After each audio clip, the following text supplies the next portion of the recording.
These are handwritten letters from the FARC, the rebel fighters of Colombia. From these men and women. Soy Patricia, tengo 30 años.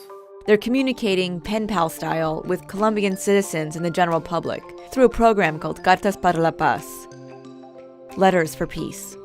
Colombia has been embroiled in a civil war between the government and the FARC for over 50 years.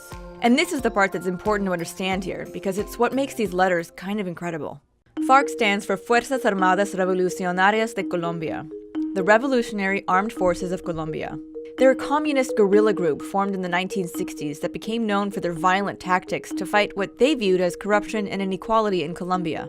Many countries, including the US, labeled them a terrorist organization. But in recent years, leaders in both the government and the FARC decided to pursue a peace deal. I don't know you, but what I'm really sure of is of my deep desire to También tengo la esperanza de no volver a escuchar jamás en mi vida el tronar de una bomba.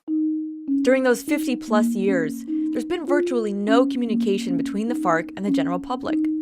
These letters opened up that line of communication again, just as the country is trying to hammer out a peace deal. Ellos le ponen mucho trabajo a las cartas, siempre vienen adornadas, súper bonitas. With the colors and they took a lot of time and it's just, this is not what you would expect to get. No. ¿Quieres leer esta? Sí, es como común y corriente. Es de un guerrillero, ¿no? This letter exchange was Juan Orlander's idea. Y lo que estamos ahora también haciendo es usando las cartas como un material muy importante que nos permite reflexionar sobre la importancia del diálogo y la reconciliación en Colombia. To understand why these letters, 700 of them at the last count, are so extraordinary, we have to unpack the Colombian peace process first.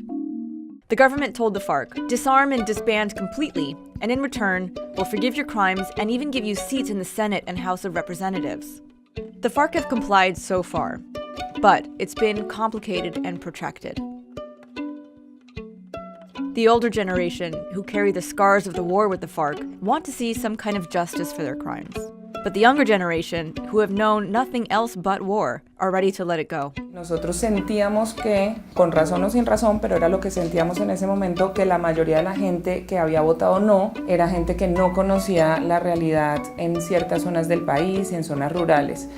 Mientras que los que habíamos votado sí, de pronto por nuestros trabajos u otras razones, habíamos tenido más oportunidad de conocer ese otro país. And that's where these letters come in. A ver, porque hay ese relacionamiento, ese diálogo, ¿cierto? A partir de las contradicciones que podamos tener en las cartas, los diferentes puntos de vista de mirar el escenario político, cultural. Juana went to a FARC encampment and read some of the letters. But a lot of the responses that came back from the FARC were eye-opening to the people who wrote them letters. Hola.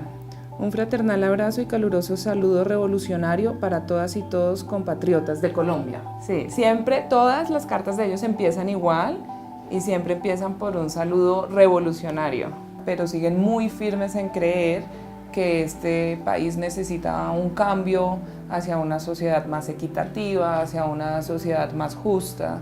Entonces la carta de respuesta fue una manera de decir, pues wow, o sea, sí pensamos diferente. So it's like a wake-up call.